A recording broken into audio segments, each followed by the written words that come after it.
Sărbători fericite, Crăciun fericit, bine v-am regăsit pe acest canal.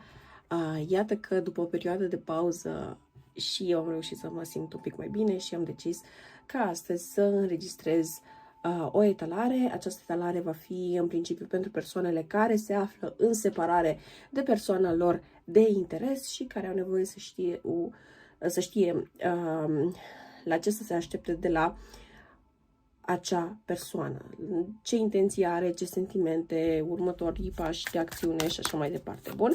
Și atunci, hai să vedem care este energia persoanei voastre de interes, da? Care este energia persoanei voastre de interes? 4 de cupe. Care este energia voastră? 4 de spade. În primul rând, este destul de interesant că cifra 4 apare atât în energia voastră cât și în energia acestei persoane. Consider că legătura dintre voi, deși nu simt nevoia să spun că este una neapărat asumată pentru toată lumea, nu cred că e asta, cred că este pur și simplu o idee de stabilitate, în sensul în care știți că indiferent ce se întâmplă, știți că indiferent cât timp trece, mai devreme sau mai târziu, sub o formă sau alta, voi întotdeauna vă întâlniți cu această persoană. Este posibil ca voi aici să aveți de-a face cu această persoană de mai mulți ani și de fiecare dată, voi tot ați revenit unul la celălalt.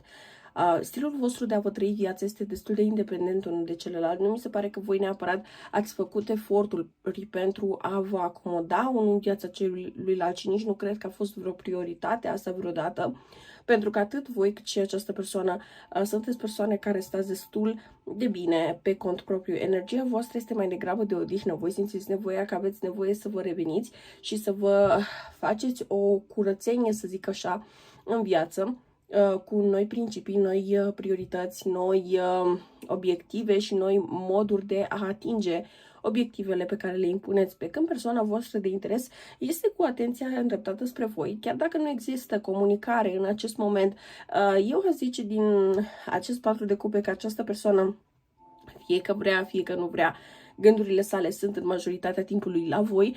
Există foarte multe lucruri care se întâmplă în viața acestei persoane. Este posibil ca această persoană întotdeauna trebuiască să fie pe fugă și întotdeauna are tot felul de probleme din tot felul de domenii de rezolvat, dar nu pare că se poate focusa pe acelea, chiar dacă începe să fie urgent să rezolve anumite chestiuni.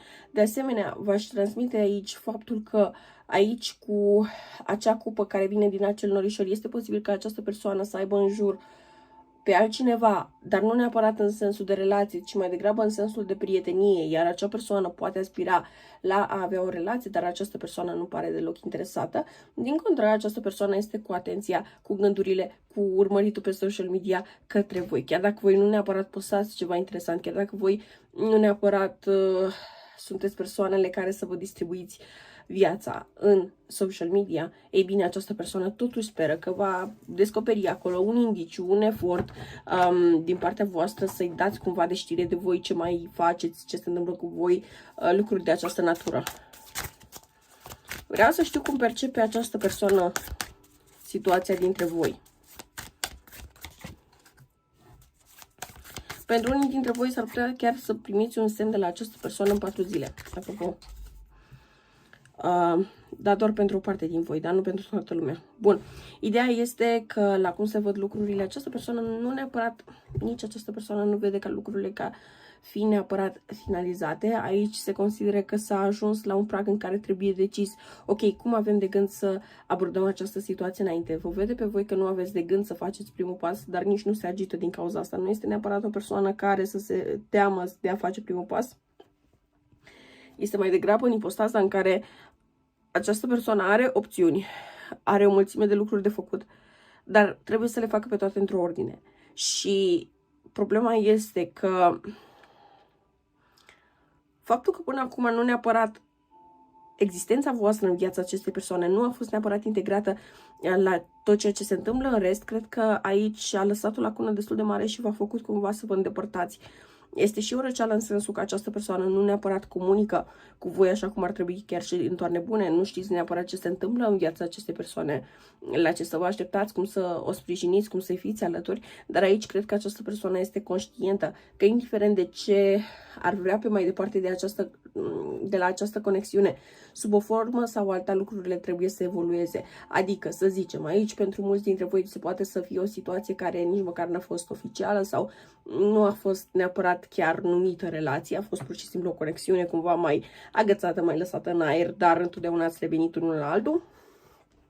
Acum acest lucru nu se mai poate întâmpla chiar atât de lejer, pentru că este ca și cum această persoană conștientizează în acest moment că începe să aibă nevoie de o stabilitate, are nevoie de cineva pe care să se poată baza, are nevoie de un sprijin care să fie acolo pentru această persoană tot timpul. Știe că se poate baza pe voi în ceea ce ține de asta, dar știe că și voi aveți nevoie și la rândul vostru de același lucru din partea acestei persoane, deci sub o formă sau alta. Această persoană se pregătește să facă niște schimbări în această conexiune, dar nu pentru toată lumea aceste schimbări vor fi la fel. De exemplu, pentru unii dintre voi, chiar dacă această relație nu a fost foarte oficială, foarte curând ar putea să apară persoana aceasta, dar iarăși o luăm pe categorii pentru că nu pentru toată lumea va fi la fel.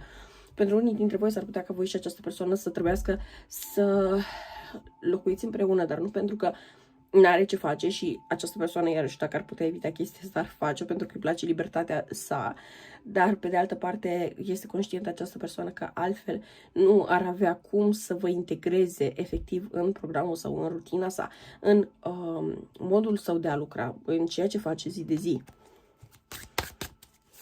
Ce gândește această persoană despre voi acum?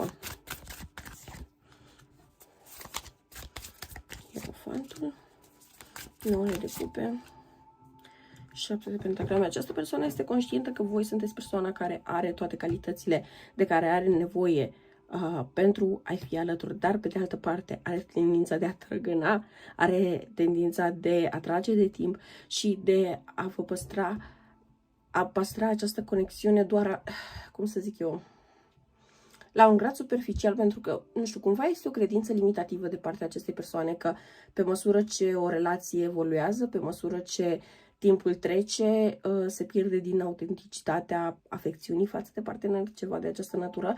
Deci aici poate să fie vorba de persoană care a trecut printr-un divorț sau printr-o conexiune de lungă durată și nu a mers așa cum și-a dorit și acum este ca și cum voi vă confruntați cu toate aceste credințe limitative și trebuie să le faceți față. Ce simte această persoană pentru voi? 6 de bâte, 7 de spade și 4 de pentagrame. În primul rând, această persoană simte faptul că poate să reușească să fie cu voi. Voi îi aduceți o energie aparte, îi oferiți, efectiv hrăniți cu energie această persoană, până în punctul în care voi rămâneți secătuiți de energie și cred că asta s-a și întâmplat aici. Ce vreau să vă atrag atenția, totuși, este faptul că această persoană nu simte, nu știu, neapărat o eliberare de voi, ca și cum, nu știu, voi sunteți liberi să vă vedeți cu cine vreți sau să faceți ce vreți cu viața voastră. Din contră, această persoană încă mai poate să fie destul de posesivă în ceea ce ține de voi. Nu cred că această persoană ar trata ușor să afle că voi ați fi